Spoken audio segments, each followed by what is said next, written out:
Hello ladies and gentlemen, here I'm going to be breaking down the $1,000 Fighting EX Layer Grand Final match between LordJimmyBones, who I'll be referring to as Jimmy, and Disintegration, who I'll be referring to as X for simplicity's sake. I'm going to be focusing on the decision making of the players with a big emphasis on the decision making during the neutral. So before I begin, I want to preface this by telling you all that X wins the match, but only after a bracket reset. So my analysis would be geared towards what Jimmy does well in the first set and what X does well in the second set. Okay, so one more thing I'm going to need to explain before the breakdown is this article written by Machabo called Fundamentals for Those That Want to Become Good at Guilty Gear. Now this isn't Guilty Gear, but the concepts can still apply to all fighting games.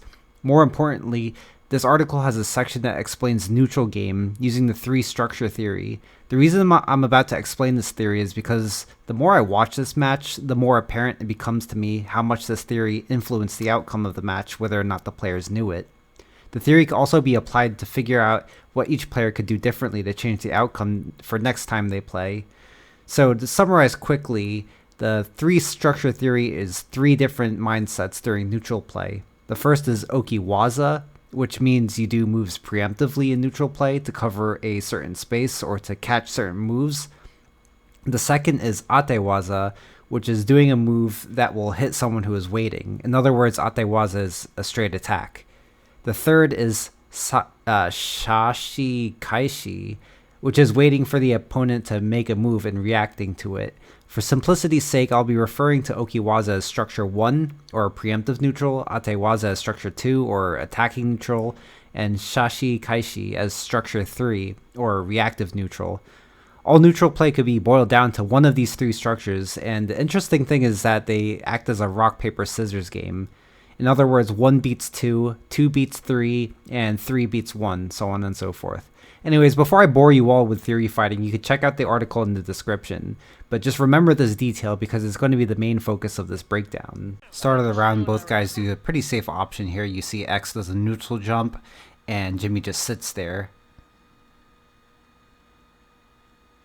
So this is very good. You see here that Jimmy actually does a jump in right after the neutral jump. And this is a common tactic. You'll see a lot of players will try to jump in after they see their opponent neutral jump. And this is because I believe they think that when you see your opponent neutral jump, you think that they are doing it to counter a ground attack. So if you try to dash in, then the neutral jump will counter that.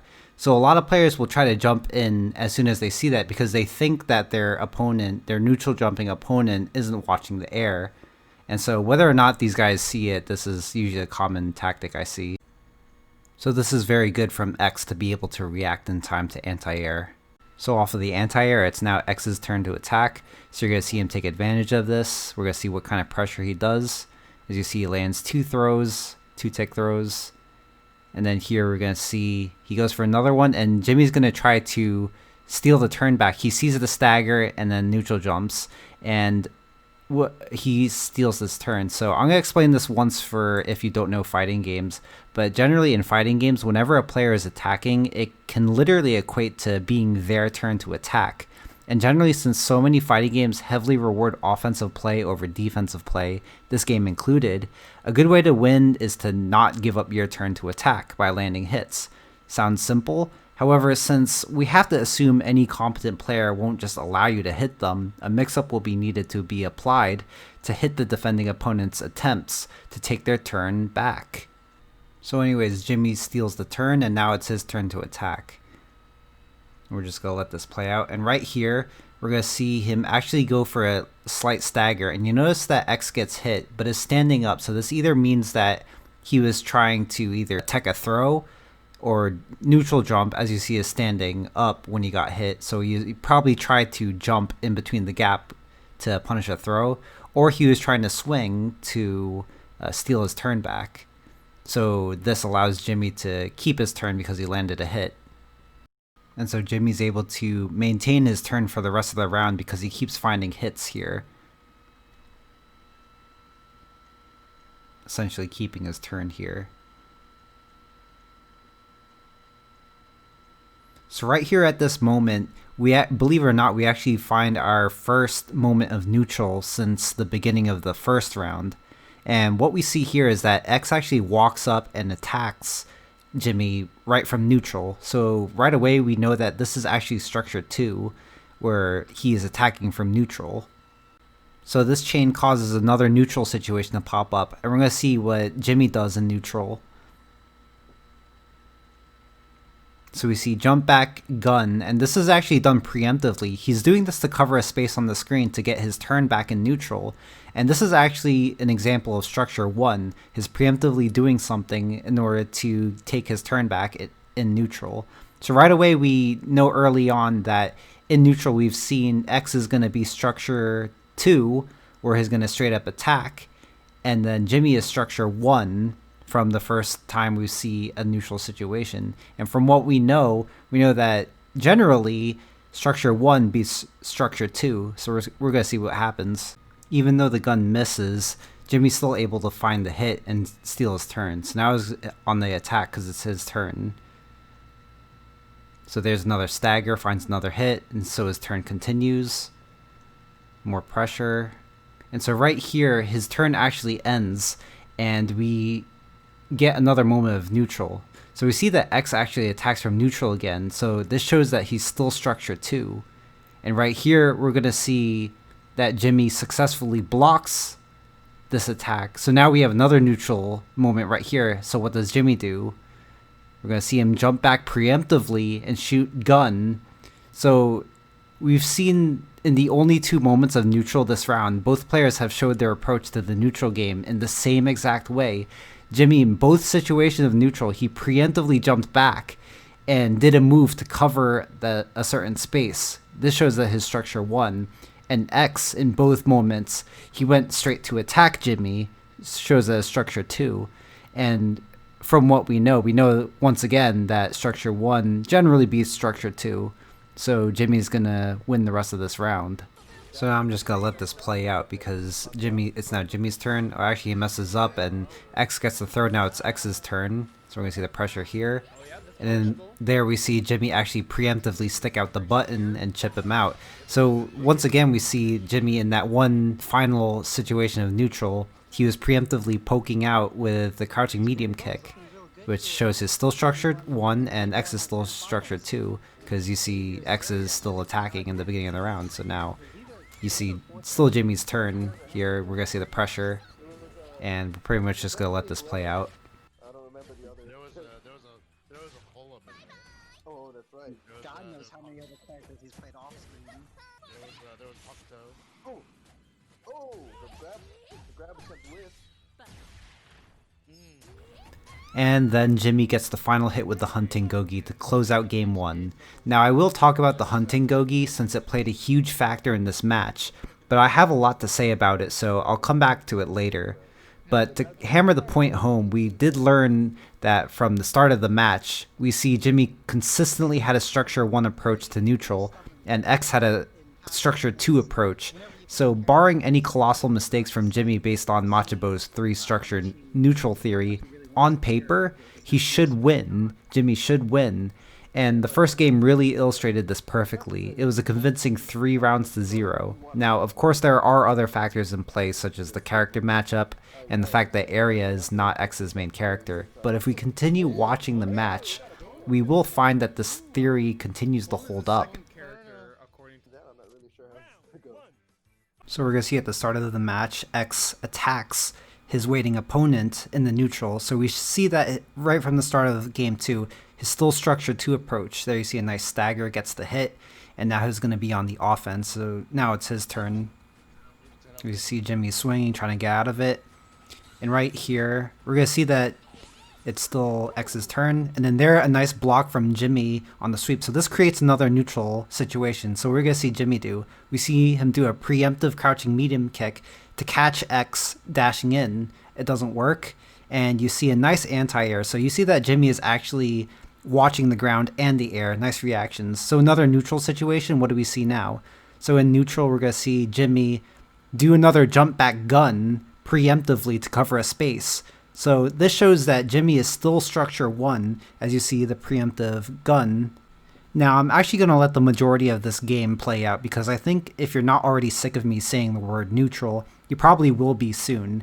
The other reason is that I think I've already hammered the point across. So I'm going to take a second to acknowledge X's switch to pull him from area here. In my opinion, I don't think the character switch mattered simply due to the fact that even though he switched characters, there was no change in his approach to neutral. Jimmy's Structure 1 approach beat X's Structure 2 approach in Game 1. So it makes sense in hindsight, when I watch this match again, that this would repeat itself in Game 2. And as you see from the pattern from the start of Game 2, they're still in those same structures. So Jimmy should, on paper, win this match. Much more useful against Sharon.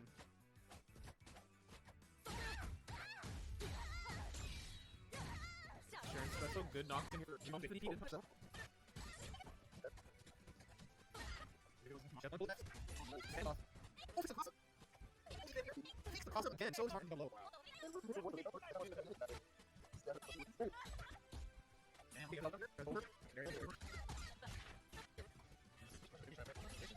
So now let's take a second to talk about the teleport Gogi that X now has activated.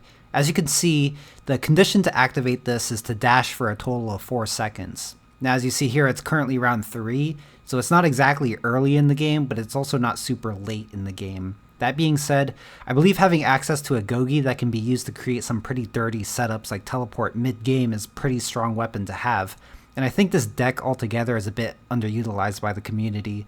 So let's check out some of the cheeky set play X is about to do with this. Teleport, cross up, empty low. Teleport, stays in front low. It's crazy.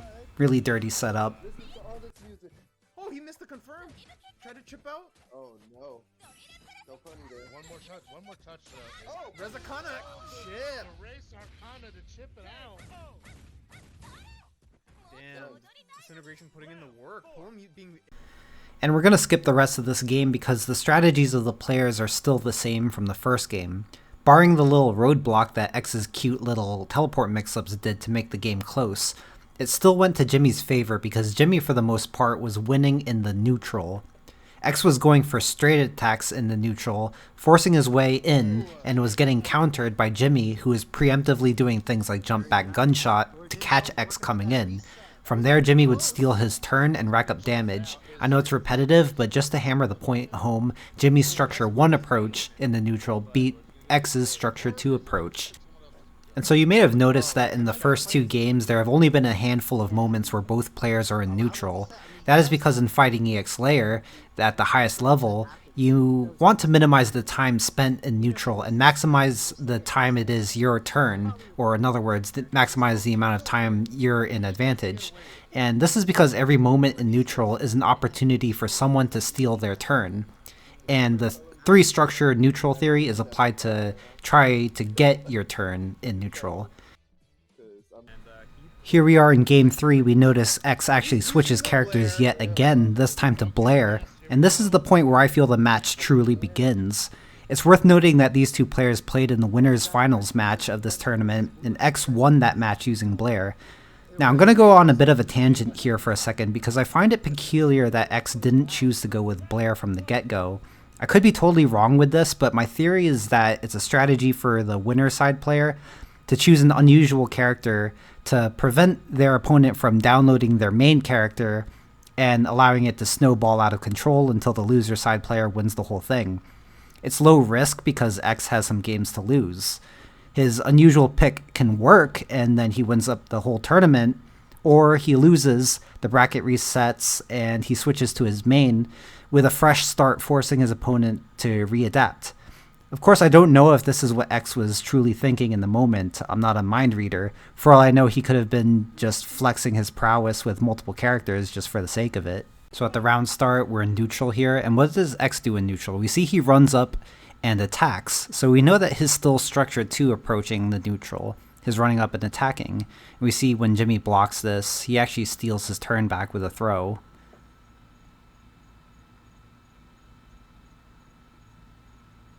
So now you see the wake up DP, and Jimmy actually blocks the attack. So now we're in neutral again. What is Jimmy going to do? Jump back. And you see he actually tries to go for a jump back gunshot, a preemptive jump back gunshot.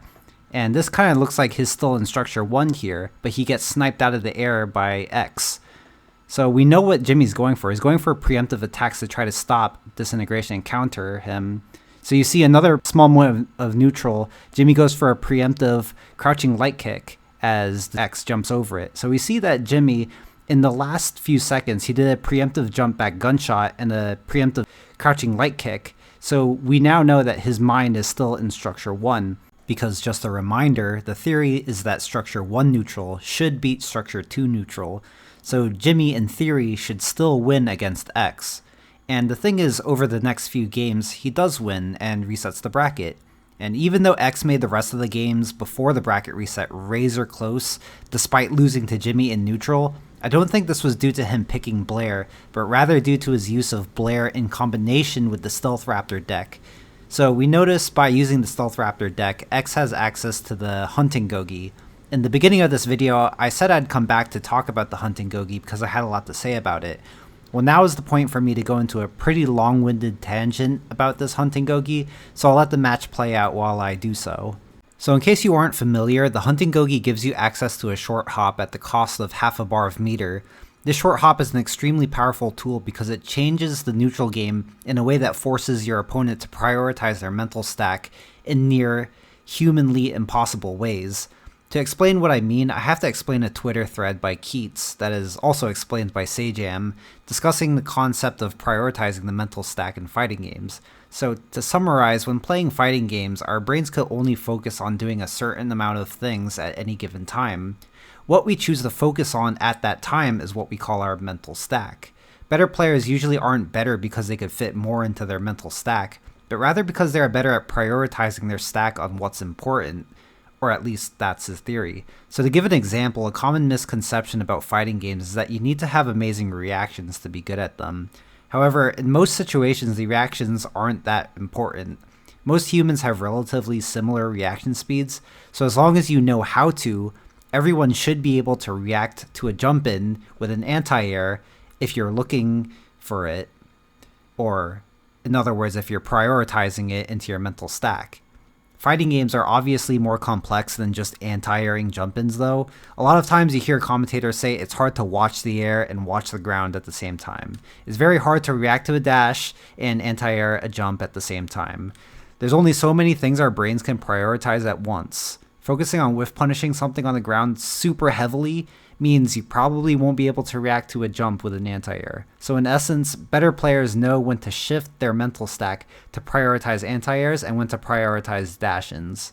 So what does all this have to do with the Hunting Gogi? Well, a normal jump is designed with the philosophy of giving a player enough time to recognize the jump and anti-air even if they're not prioritizing their whole mental stack on anti-airing. The thing is, a short hop is so fast, it throws this philosophy out the window and makes it near impossible to anti-air if you're not focusing your whole stack on it. This will lead to you giving up your turn to attack when you otherwise wouldn't if your opponent didn't have the Hunting Gogi activated.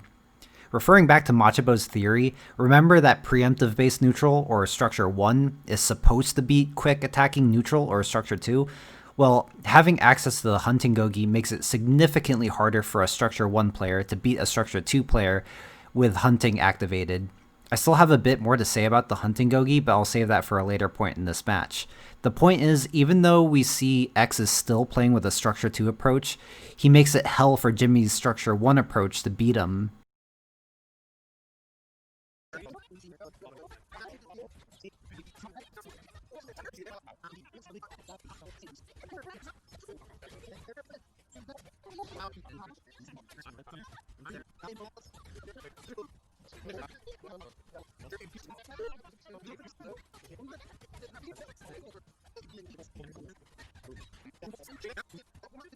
Oh, runs into it. Oh.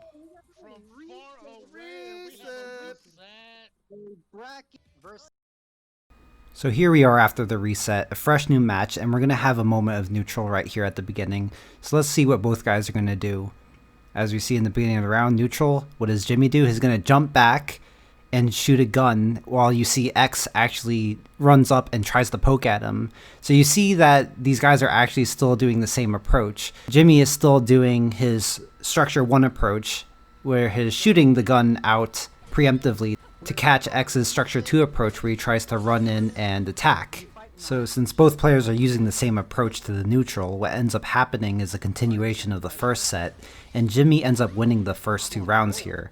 It's not until the 3rd round where X makes a crucial adjustment, so I'm actually going to skip right to the 3rd round so we could take a look at what happened. Okay, so here we fast forward over to round 3, and I'm actually going to break down most of this round to explain the shift that X does.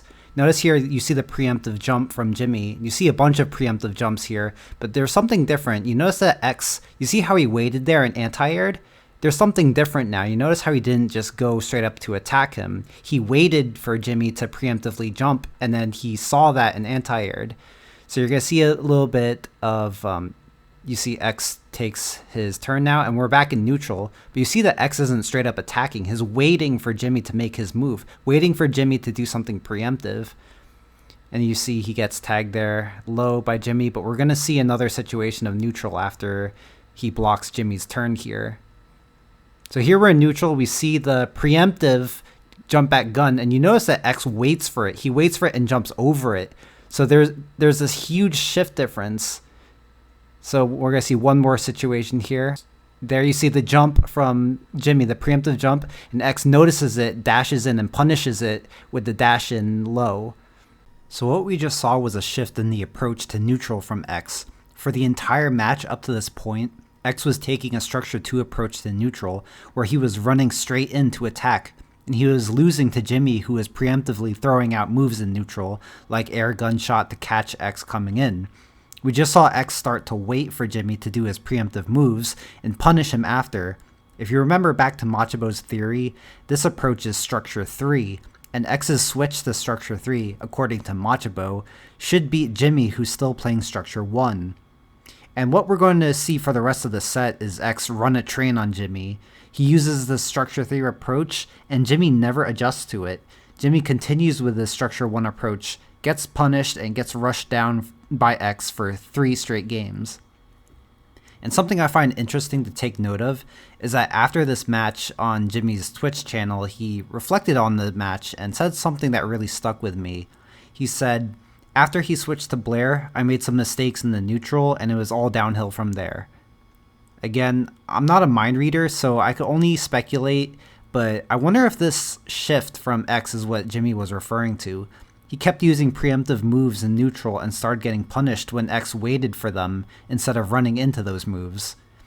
Upon watching and commentating this match live in the moment, it appeared as though X simply turned up the aggression, leading to his quick wins, but to my surprise re-watching this match, what happened was the exact opposite. X actually became more patient in the neutral, waiting for these punish opportunities and rushing down after each punish. Some of the highest level effects I've seen ever being put on display right now. Hey, this is the greatest. Hashtag rollback method. That's gonna kill. No, it's not. Oh, I thought it was going to. Oh, the heart attack again! And with that, X closes it out with a wake up DP, and if you're familiar with other fighting games, you might be thinking X risked it all there. However, we see that he had 2 bars of meter at the end of the round, and this means that even if that wake up DP was blocked, he could have cancelled into supers to get the chip kill. So it was really a low risk situation for him there. Okay, so we go into game number 2 here, and it's at this point that I'm actually going to finish my thought on the hunting Gogi, because it's at this point where we actually see the best example of what I'm going to talk about. So I want you to take a look here. We notice that X is using the Stealth Raptor deck. We see that his hunting is barely built up, and then when we look up at the top here, we also see that we just started the round, so we're less than 10 seconds into round number 1. And this is completely natural. Normally when you run the Stealth Raptor deck in the hunting Gogi, usually it takes a very long time to build up. Usually you activate it very late game, so it could be a turning point in case you are behind and happen to build the Gogi. But we see here X is about to utilize a technique to build up the hunting Gogi in an unnaturally fast way. So we see here when he's eating the pressure, you see him try to steal his turn with a neutral jump to punish the throw attempt. And we're going to see that he converts into shoot kick. And we notice that shoot kick is actually a meterless launcher.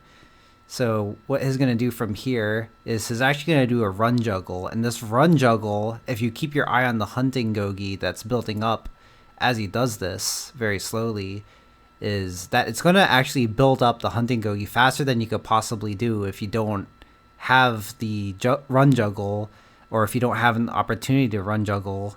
Most characters do have a juggling move or do have a launcher super, but the thing is Blair actually has a meterless version in shoot kick, so as long as she's able to touch you, she could convert into a meterless shoot kick and watch this hunting Gogi build up. You see he carries him all the way to the corner, and off of this knockdown we get to see that X actually has 3/4 almost of his Gogi built up. 3/4 of his hunting Gogi built up. And we're less than 20 seconds into the match. And since this combo gets a knockdown, what actually happens is that he's going to have a free opportunity to get a dash-in meaty chain to build up the rest of his Gogi, because it's so early in the round that Sharon doesn't have access to a wake-up super, so Jimmy wouldn't even be able to challenge it, and X would be able to essentially build up his hunting Gogi in 2 sequences. So we see after the knockdown, X gets his free dash-in chain to build up some more Gogi, and is a little bit short, so you see him end with the standing heavy kick to get some frame advantage so that he could build up the rest with one more dash-in. And just like that, X has his hunting Gogi activated in less than 20 seconds into the very first round of the game because of his run juggle combo off of the shoot kick. Continuing on, I'm about to go on a limb here and add that I think these dash-in chains from X serve 2 purposes. First and foremost was to build the hunting Gogi up. The second reason, which is a bit more abstract, is that from a strategical standpoint, it makes Jimmy want to poke back at him to check the dash-ins. As we see, this is exactly what happens as Jimmy preemptively pokes back, and X uses the hunting Gogi to go right over it. And as we see more damage and even more momentum for X, I think we need to further evaluate the strength of the hunting Gogi. The way the developers designed the mechanic, it's supposed to be something you activate late in the game. It requires a high number of dash-in attacks to be connected, and you naturally find that this either will happen very late in the game or not at all. Given how strong having access to a short hop at only the cost of half a bar of meter is, it makes sense that this would be something you would only have access to late game to turn the tables in your favor. I think it's very balanced this way, and I do think this Gogi isn't overpowered on its own. I do think, however, that this technique poses an argument that the hunting Gogi in combination with Blair has the potential to be overpowered. Like I said earlier, there are a number of characters with launcher supers that can create a run juggle opportunity, and there are other characters that can create run juggle opportunities in very specific situations. The problem, however, lies in the fact that if any of those characters choose the Stealth Raptor deck and try to activate the hunting Gogi, they will first need to build at least 1 bar of meter before they can convert into a run juggle that builds up the hunting Gogi. This is even less viable for characters without launching supers, because they have to be put in situations that are so specific to get a run juggle, the opportunity almost never presents itself. None of this applies to Blair. Like I said, Blair is the only character in the game with a meterless launch move in shoot kick. So just like X showed us, all it takes is 1 or 2 touches to gain access to a tool that was designed to be a late game comeback mechanic. I may be alone in this sentiment, but I think with this tech, Blair with Stealth Raptor is one of the strongest characters in the game. Just to reiterate what I said earlier about the hunting Gogi, the short hop changes the neutral so drastically because it forces your opponent to focus their entire mental stack on it if they want to defend against it. If they are only looking for the short hop, it opens them up to be attacked on the ground. This allows a Structure 2 neutral approach to essentially nullify the hypothetical advantage a Structure 1 player should have over them if played well enough. Of course, in theory, the structure 1 player should still have the advantage in the neutral, but their job becomes exponentially harder when they have to worry about a short hop. And this is essentially what happens for the rest of the set.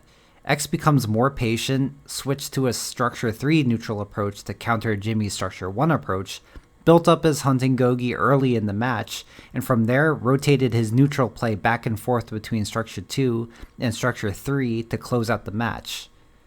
And so I really don't have anything more to talk about regarding the match because that was the big takeaway from all of this. So I'm just going to let the match play out as I go on one last tangent. I think when learning fighting games, everybody learns different ways, and I'm a believer that there is no such thing as a wrong way to learn. For me personally, I break down my learning period into 4 phases. I promise I'm going somewhere with this, so just bear with me. The first phase is to learn my character's toolset and the mechanics of the game. This is all pretty basic stuff that could be found messing around in training mode and against the first few human players I play. The second phase is learning to apply all of those tools, along with learning to apply a neutral structure in real matches. The third phase is optimizing execution by minimizing executional mistakes. For example, making sure when I get a punish I convert into max damage, using optimal combos in general, not leaving gaps in pressure, etc.